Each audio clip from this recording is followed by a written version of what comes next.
नमस्कार, जय महादेव। मैं हूँ एस्ट्रोलॉजर केशव शर्मा। आप सबका बहुत बहुत स्वागत है मेरा यूट्यूब चैनल ज्योतिष टॉक। दोस्तों, आज जिस टॉपिक पे हम बात कर रहे हैं वो है हरियाली तीज। हरियाली तीज के बारे में बताना चाहेंगे।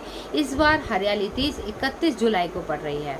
31 जुलाई को सुबह यानी कि जो अर्धरात्रि होगी 2:49 से प्रारंभ होगी और ये तृतीया जो तिथि है वो ख़त्म होगी 1 अगस्त को सुबह 4:18 पे। हरियाली तीज वाले दिन आपको क्या करना है, आपने माता पार्वती की और शिव जी की पूजा आराधना करनी है। जो सुहागने हैं उस दिन अपने पति की लंबी दीर्घायु के लिए, संतान की आयु के लिए इस व्रत का पूजा आराधना करते हैं। इस व्रत की पूजा आराधना करते हैं। भगवान शिव की प्रतिमा बनाते हैं। किससे? शिवलिंग को बनाते हैं बालू से, और बालू से बनाकर माता पार्वती की भी और साथ ही भगवान शिव की दोनों की जो है बालू से मूर्ति बनाकर उसका पूजन करते हैं। चौकी पर बैठाकर उनका गंगा जल से छिड़काव करके फिर उसके बाद रिद्धि सिद्धि सहित गणपति जी के साथ में उनकी पूजा आराधना की जाती है। आप यकीन मानिए, जो महिलाएं ये पूजा आराधना करती हैं उनके लिए बहुत ही ज़्यादा शुभ होता है, क्योंकि ये सुहागन स्त्रियों का त्यौहार है। बहुत ज़्यादा बड़ा त्यौहार होता है। सावन के महीने में यदि आपने ये त्यौहार नहीं किया तो ये मान लीजिए कि आपने कुछ नहीं किया, क्योंकि ये त्यौहार इस दिन क्या अपने आप में बहुत ज़्यादा मंगलकारी और महत्वपूर्ण होता है। इस दिन जो है महिलाएं अपने मैके में जो होती हैं वो मैके में अपना जाती हैं और उनके यानी कि मैके की तरफ से ससुराल में कह सकते हैं कि घेवर का प्रसाद आता है, घेवर आता है। अलग अलग तरीके की जो मिठाइयाँ होती हैं जो सावन में ज़्यादातर खाई जाती हैं, मालपुए हो गए। इसके साथ ही सास को, परिवार को, ससुराल वालों को सिंघारा दिया जाता है। तो इसमें वस्त्र आदि जो भी मैके की तरफ से आता है लड़की को गिफ्ट के तौर पे मिलता है, और लड़की के ससुराल वालों को भी दिया जाता है। तो ये बहुत बड़ा त्यौहार है। इस दिन जो है बहुत सारी जो महिलाएं हैं व्रत रखती हैं, निर्जला व्रत रखती हैं, ताकि जो है उनके पति की दीर्घायु रहे और वो हमेशा स्वस्थ रहें। तो ऐसे बहुत यानी कि ये कहना चाहेंगे कि त्यौहार है। करवा चौथ के बाद एक ये आपका तीज का त्यौहार हो गया, फिर एक कजली तीज का आता है। वो करवा चौथ से भी ज़्यादा कह सकते हैं कठिन होता है। उसी तरीके से यहाँ पर हम इसके बारे में कहेंगे कि निर्जला निर्जला जो आप लोग कजली तीज का जो व्रत रखती हैं, उसी तरीके से यहाँ पर उससे थोड़ा सा कम कह लीजिए ये हमारा हरियाली तीज का व्रत होता है।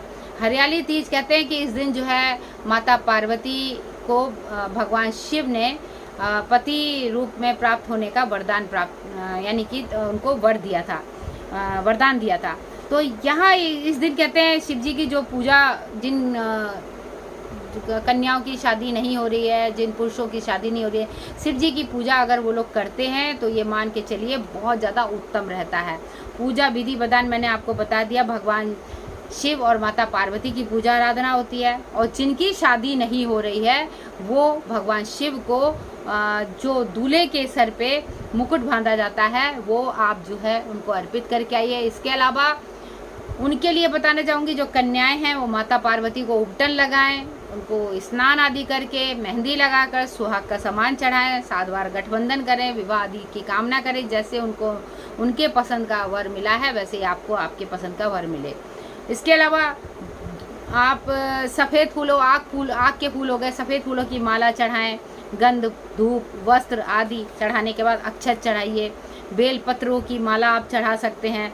भांग धतूरा ये आदि चढ़ा सकते हैं। गणेश जी की पूजा आप दुआ से करिएगा, इससे जो है गणेश जी बहुत ज़्यादा प्रसन्न होते हैं। ये सारी चीज़ें इसलिए मैं आपको बता रही हूँ क्योंकि ये बहुत ही ज़्यादा कह सकते हैं अच्छा त्यौहार है।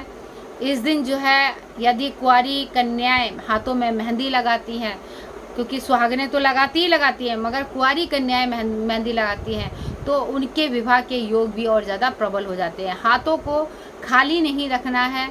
जो भी कुंवारी कन्याएं जिनकी विवाह नहीं हुए हैं उनको आप हरे रंग की चूड़ी जरूर माता पार्वती से स्पर्श कराकर उनको जरूर पंडित जी से कहिएगा, वो दे देंगे, वरना आप खुद जो है पहन सकती हैं।